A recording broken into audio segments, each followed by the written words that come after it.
Hey guys, this is Upesh from Vivo.com, and of late a lot of you guys have been asking us to review Motorola phones, and that's the reason we reviewed the Moto One Fusion Plus. And well, today we are here with the brand new Moto G9. Well, the Moto G series has been kind of iconic in the past, and of late it's been a mixed bag. So does the Moto G9 change that? Well, what are you waiting for? Let's take a look at the new Moto G9. But first, let's take a look at what's in the box of the Moto G9. So in the box, there's this transparent silicone case, the USB-C cable, the 20-watt turbocharged adapter, some usual documents and stuff, and obviously you get this, the Moto G9. So this is the Moto G9, and like most Moto phones of late, this is quite a usual looking smartphone, but that's not a bad thing in this price range. Okay, so what I like is I like the vibrant blue color of the back here, and the phone does feel solid in the hands. It's not a sleek or very lightweight phone at 9.3mm thickness and 200 grams weight, and while it does feel big, I wouldn't say it's hefty. So it's a plastic bag, and as you can see, there's also the fingerprint scanner here with the Moto logo, and the fingerprint scanner is quite fast, so no problems there. Apart from that, you get the usual buttons, including a dedicated Google Assistant button, the headphone jack, the USB-C port, the single speaker, and the dual SIM plus micro SD slot. The front is pretty usual too. There's the teardrop notch at the top, and there's quite a big chin at the bottom. As for the display, it's a 6.5-inch IPS TFT LCD display, but the problem I have with this display is the resolution. This is a 720p panel. Now, to be honest, I've used this phone briefly and the display looks okayish. The 720p resolution is visible, the viewing angles aren't that good too. I know it's a budget smartphone, but this is kind of a big compromise. And yeah, a better 1080p panel would have made more sense, especially at the price tag of 11K. Plus, there's no mention of Gorilla Glass or any other screen protections, so yeah, keep that screen protector on. Now, one of the new things on the Moto G9 is the new chipset on board. The Moto G9 comes with the new Snapdragon 662 chipset with 4GB RAM and 64GB storage. Now, I know you want to know about the Snapdragon 662 because this is the new chipset Qualcomm unveiled in January. Well, to be honest, the Snapdragon 662 isn't a whole lot different from the Snapdragon 665. Here's a comparison. So both of these chipsets are 11nm chipsets, and both of these have the same CPU and GPU, the Kryo 260 and the Adreno 610. Now, when it comes to the modem though, the 665 actually has the better X12 LTE modem. However, one area where the Snapdragon 662 actually betters the 665 is the ISP. The Snapdragon 662 has the newer Spectra 340T ISP, which is close to what you see in the Snapdragon 700 series chipsets.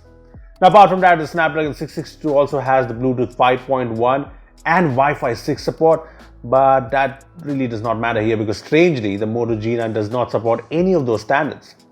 So like I said, it's clear that the 662 is very close to the 665, and the benchmarks again show that. Well, here are the Geekbench scores, and as you can see, both these chipsets are very close. Same is the case in 3Gbench. Now, as for the competition, here are the benchmark scores compared to the Helio G80 chipset. And yeah, the G80 is better here. Now, there's also phones with the more powerful MediaTek G90T as well in the same price range. So Moto G9 Snapdragon 662 isn't exactly a competition beater. But yeah, this is a first impressions video and benchmark scores aren't everything. So I'm going to reserve my judgment for now. As for the usual tasks, the phone does feel snappy so far, and when it comes to gaming, PUBG Mobile defaults to pretty average, smooth and medium graphics. And at this setting, the gameplay was decent enough, although I only played a couple of sessions. Now, the hardware side, the one thing that I truly like about the Moto G9 is the software experience on board. See, the phone comes with absolute stock Android experience on board. It's Android 10. And barring the Moto app, which is actually pretty useful and brings some really great features, there's no other third-party app whatsoever. No bloatware, no ads. It's a very clean and fluid experience. And I think this is one of the main reasons why people would actually be interested in this smartphone. Now, since I'm talking about the things I like about the Moto G9, there's also the battery. Well, I'm talking about a 5000 mAh battery, and that means the battery life should be good compared with the power-efficient Snapdragon chipset and obviously stock Android. But what I also like is that the phone comes with a 20-watt turbocharger, which is a slight upgrade from the 18-watt charger that we have seen in Moto phones. Moving on to the cameras, the Moto G9 has a triple camera setup on the back. So you get a 48 megapixel main camera, a 2 megapixel macro lens, and a 2 megapixel depth sensor. Yeah, that's pretty much it.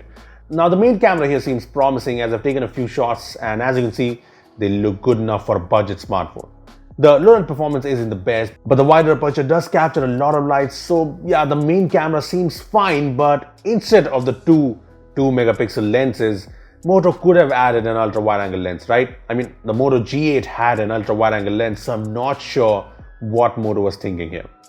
But that was pretty much all about the new Moto G9, and you know what? When smartphone makers compromise on one aspect of a smartphone, they generally try and make up in other aspects. But the problem with the Moto G9 is that there are compromises almost everywhere. I mean, the display is a compromise. A 720p panel in this price does not make sense, and there's no screen protection. There's compromise on the camera front with unnecessary 2 megapixel lenses and no ultra wide angle lens. Plus the Snapdragon 662, which Moto has been hyping up, is just fine and not something that can actually beat the competition. See, the Moto One Fusion Plus wasn't perfect, but it was a good phone, and I was excited for the Moto G9 because the software experience is amazing. It's clean and nice, but yeah, all the compromises I just talked about kind of killed my excitement. Look, it's still very early days, but yeah, the Moto G9 at rupees 11,499 seems like a phone that could have been a whole lot more. Anyway, what do you think of the Moto G9 at this price? Tell us in the comment section below. Also, give this video a thumbs up if you enjoyed it, and make sure to share it with your friends. Lastly, subscribe to our channel for more amazing tech videos. Well, that's me signing off. Thanks for watching, and I will see you in the next one.